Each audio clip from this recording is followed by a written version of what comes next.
Another week commences, and of course marathon training also continues every single day. Today just finished a nice easy run, now doing some core work in the gym, and yeah, planks, just learned to got better at them actually. Keeping that in the core nice and tight helps with that running.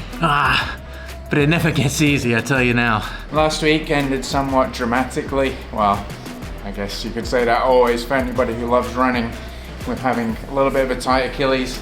And since then, I've done an easy week of running. I took actually a couple days off of totally no running, which is really hard as a runner. And then total kind of rest of those days of that week, it was just easy, nice runs. Hang on one second. I did film a little bit of footage.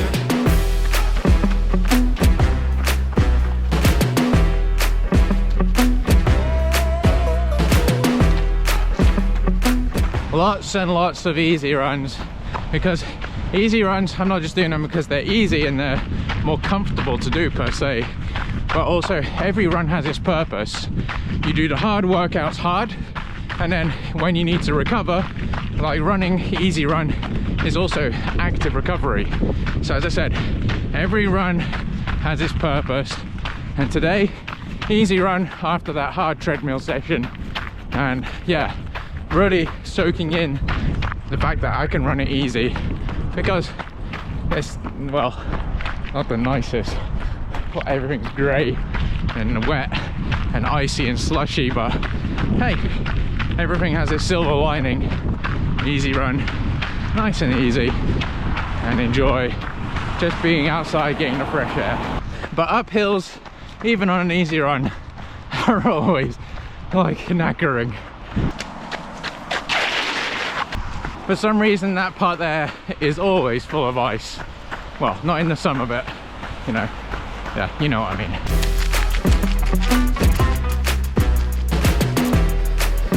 Then as you can see by my Strava, I actually managed to do some pretty good training after that. Everything felt quite good and normal. And yeah, marathon training's hard. Wow. So after easy week, we went right into doing back some good running again. Well, any running is good running, but you know, if you're training for something, being specific, and yeah, I guess pushing a little bit more to try and grow a little bit more, and mentally and physically. So we did 4x3 kilometers at threshold in the midweek, and that went actually really nicely. Did that session last time I did like training for a marathon, and yeah, it got pretty tough towards the end, and I felt a lot stronger during this one. So over the years, I think that's one of the biggest things that you can improve with running, is consistency over years, not just, you know, one training block or one training season. At my favorite Nepalese restaurant here in Helsinki, and yes, eating food has been like one of those small things which I've been trying to do right in this marathon training. And yeah, eating lots of healthy foods and eating lots of food, because you know, you burn energy, you need to have that energy to be able to do the extra runs. And yeah, little things like this, coming to the Nepalese, are a really nice little treat after a hard session. Come here and just, you know, sitting down, relaxing and eating. Like, we got like a dal fry, so lentils, and we got like sagalu, I think it was called, Emma? Yeah, sagalu. So some spinach and potatoes, and my dad likes to call these like bicycle saddles, naan breads, because they look like a bit like a bicycle saddle. And yeah, but you know, the nutrition part is actually really important. Not obviously, we're going to be talking about in a different video about nutrition during the run, but if you think about what you're fueling your body, how you're recovering. So I'm eating lots of raw vegetables like celery and cucumber and carrots with some hummus.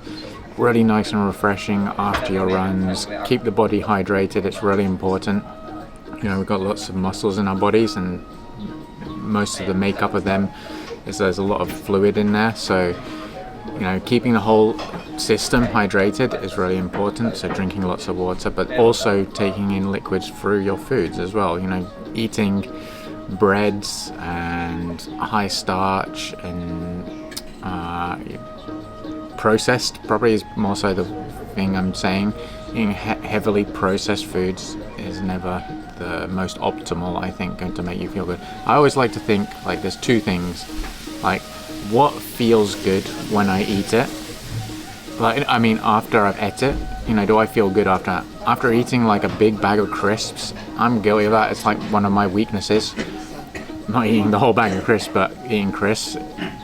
I always feel really like greasy and like not so good. But when you've had like a big plate of vegetables and stuff, you always feel like almost like proud of yourself and also good in your body and like throughout the rest of that day. So then the other thing is 80%, 20%.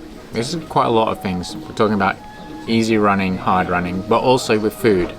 80% eat really nice and healthy and fresh, but 20% is okay also to eat, like I'm gonna say it, frozen pizza or something when you're in a rush or something. It's not the end of the world to eat some junk food. It is also serving its purpose. But speaking of food and all of this, and Emma, I'm sure, is probably tired of holding the camera. Let's get stuck in.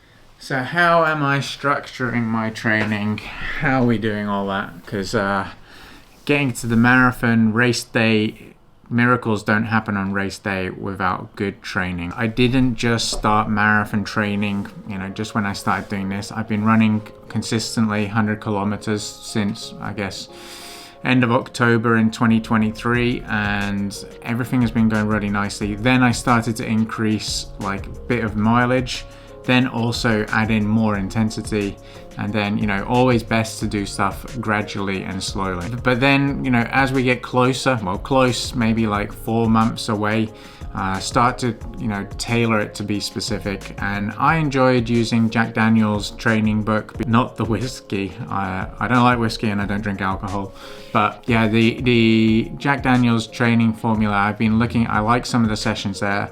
And something I really wanted to work on, and which I like that he has in his book for the marathon program. He has many different programs, but dialing into marathon pace, lots of marathon pace and just a little bit faster at threshold. That type of paces and workouts are things that I think that would help me in this whole marathon thing to sort of really solidify how that feels for race day. And it's hard work in the training because obviously you have accumulated fatigue and like high mileage, and come race day obviously you will taper down a little bit and stop the intense workouts coming up into the lead of it, say 10 days before. So yeah, I feel like I'm in a really good place, but I'm also doing stuff my own way and also really listening to the body. It's fine having a training plan, but just following the training plan to just say that you followed the training plan, well, that's not very smart if you ask me. You need to listen to how your body feels and also know with your own training history how you work best. So for example, in this one, it's actually like non-stop every week, lots of workouts. Mileage and intensity is varying, but I've decided to kind of mold it a little bit to mine, and we're doing like blocks, 3 weeks increasing and hard workouts, 1 week which is recovery, where you reduce a little bit of the mileage and probably also the intensity. Gives you something to look forward to in a way, keeps you motivated that in those 3 weeks of increasing and hard work, you continue to put in the grind, put in the hard work, and that you have like not the end goal, because the marathon is the end goal in a sense, but you have that like rest week where you can kind of regroup and recover.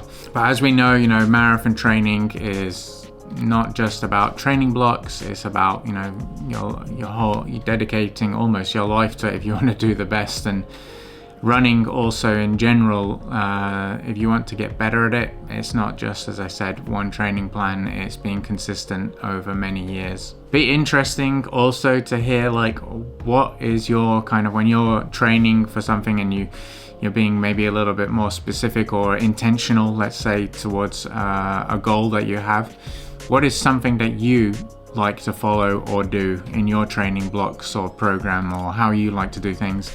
Drop a comment down below. It's always really interesting to learn from other people, and that's how it should be with running, that you're always looking to learn. In life in general, you should always look to learn and grow. So now we're getting into, you know, the business end of marathon training, and I've got lots of planned content to come up for it.